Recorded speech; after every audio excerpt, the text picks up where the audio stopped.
Constant emotional outbursts, mood swings, meltdowns, anger, and no impulse control.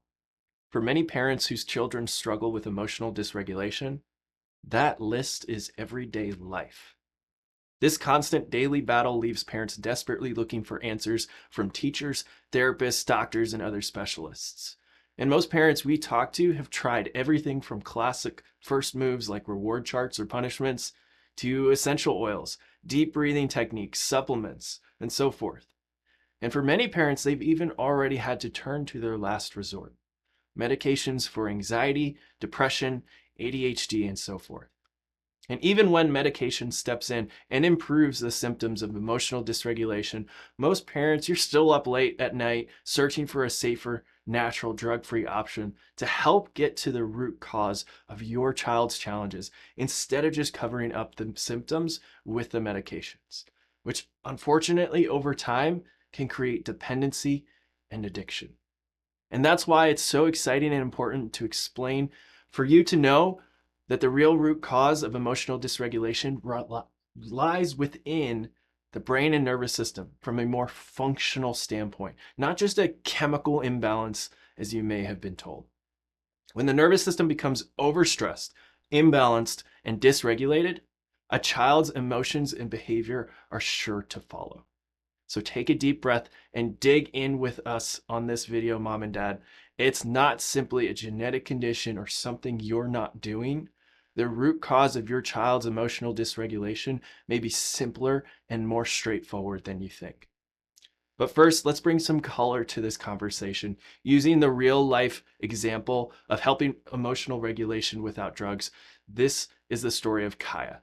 Kaya is such an incredible girl with a beautiful personality, but her inability to regulate her emotions was growing into an everyday challenge. Anytime she was triggered, it would completely change the dynamic of the day. Transitions at home, car rides, and being in public areas were becoming completely overwhelming. They had already tried different essential oils, soothing techniques, and even previous chiropractic care, but nothing seemed to help their little girl feel like herself again. Her mom said it would feel like she would never grow out of it. And she followed her intuition that there was something more that could be done. So they got to their local PX doc's office and got Kaya's neurological scans done. And there they finally understood exactly why she was reacting this way. Her nervous system was wound up and stuck on the gas pedal, unable to adapt to her environment. And mom said, we felt so thankful that there was actual evidence and answers to what was happening with our baby girl. Not only could she regulate her emotions more quickly than before, but mom says she hasn't had a fever since they started care in June. Her tumble coach noticed her balance improved and she's regular with her bowels now. And that is a real life case of getting to the root cause of emotional dysregulation. And as Kaya's case shows, is how this conversation is often more than just emotions and behavior that get dysregulated. But it's often that there's neuromuscular, tone, and coordination components of this conversation, and gut, digestion, immune, and inflammatory components to the conversation as well. So let's dig into the science and the root cause behind emotional dysregulation and how you can get the same help that Kaya and her family did for your kiddo or family member who may be struggling with emotional dysregulation as well. So first, we need to understand the basic role of the nervous system and how it regulates emotions. The autonomic nervous system, the ANS, controls emotional responses through two key branches: the sympathetic nervous system, that's that fight or flight side, the gas pedal, which is great for playing sports, responding to the busyness of life. It's our protective mode. It's what keeps us ready to fight and flee. And in that mode, there's a lot of anxiety. There's a lot of emotions, and there's a lot of impulsivity. That's the gas pedal. And then we have the parasympathetic side of the nervous system, the rest, regulate, and digest. It's the brake pedal. It's the emotional and behavioral regulation side of the nervous system. And when these two sides of the nervous system are out of balance, emotional regulation becomes extremely difficult. It's a priority system. The regulation of moods and emotions falls lower on the list, when the nervous system is operating in fight or flight. Because some stressor, some danger, or the perception of something becomes the dominant concern, the nervous system becomes focused in on. The parasympathetic side of the nervous system also has very important nerve which regulates a majority of this social and emotional regulation. It's called the vagus nerve. Not like Las Vegas, but VAGUS, vagus nerve. It's a long nerve that comes from the brain and has multiple branches which descend into the thorax, into the abdomen, and connect to so many important organs and functions. But the big thing you need to know about the vagus nerve, and in this conversation, is how essential for the function of social and emotional regulation it is. So getting rid of or taking care of emotional dysregulation requires that we address the nervous system and vagus nerve regulation at a foundational level.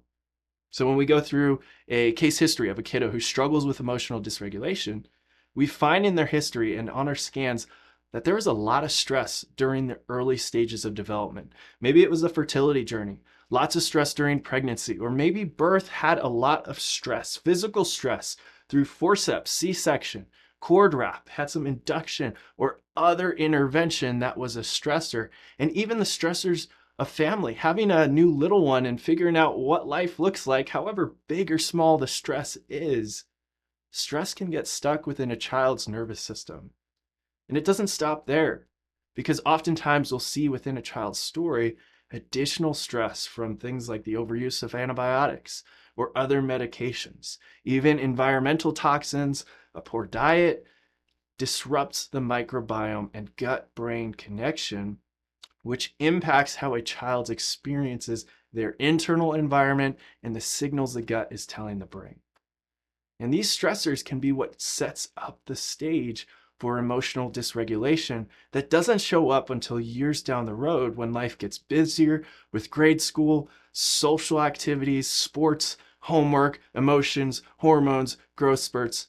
All these factors, which we call the perfect storm of stress, can create neurological imbalances leading to the emotional dysregulation. When a child goes through some or all of the perfect storm factors, it shifts their developing nervous system into a stuck-on sympathetic fight or flight mode, a shut down vagus nerve.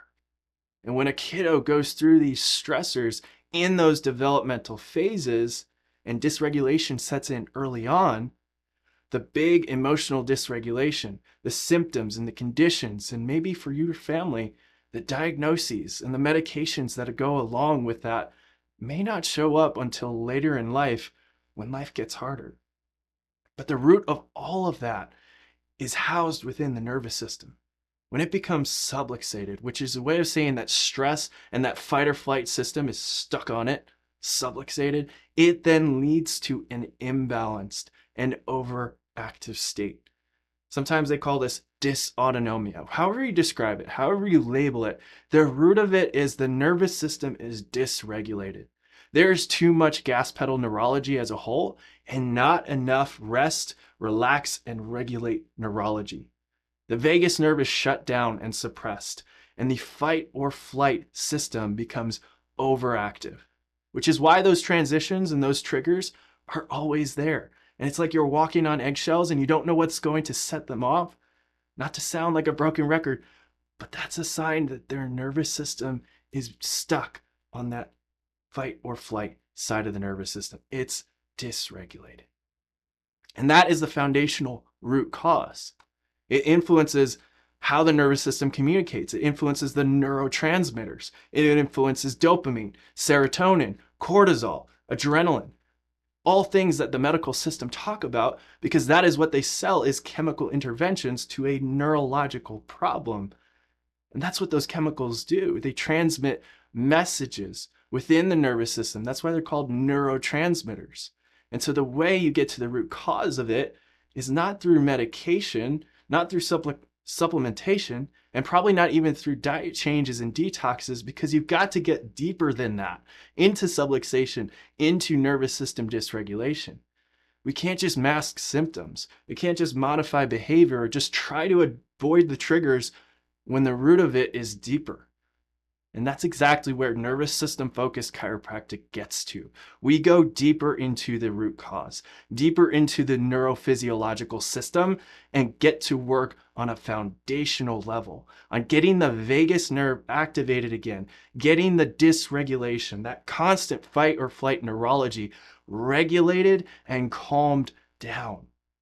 When all of that is happening and there's more bandwidth within your child's nervous system, more adaptability, more ease, relaxation, and resilience to it, then the emotional dysregulation and the roller coaster that your family probably feels like it's on a day-to-day basis, it starts to slow down and smooth out. So if you're looking for care that addresses the foundation root cause for emotional dysregulation for your child, or honestly, maybe even yourself, because let's face it, you've probably gone through a lot of things and are facing a ton of stress and other things, we help adults too. All you've got to do is leave a comment, send us a DM, or visit the link in our bio to get more information on emotional dysregulation, how we can get to the bottom of it with the scans and exams we run in our office to measure and track nervous system function and shift your child's momentum in a positive direction towards regulation, better function, and feeling for them, for you, and really for the whole family. That's all for this video. I hope this video finds you well. Be blessed and have a wonderful day.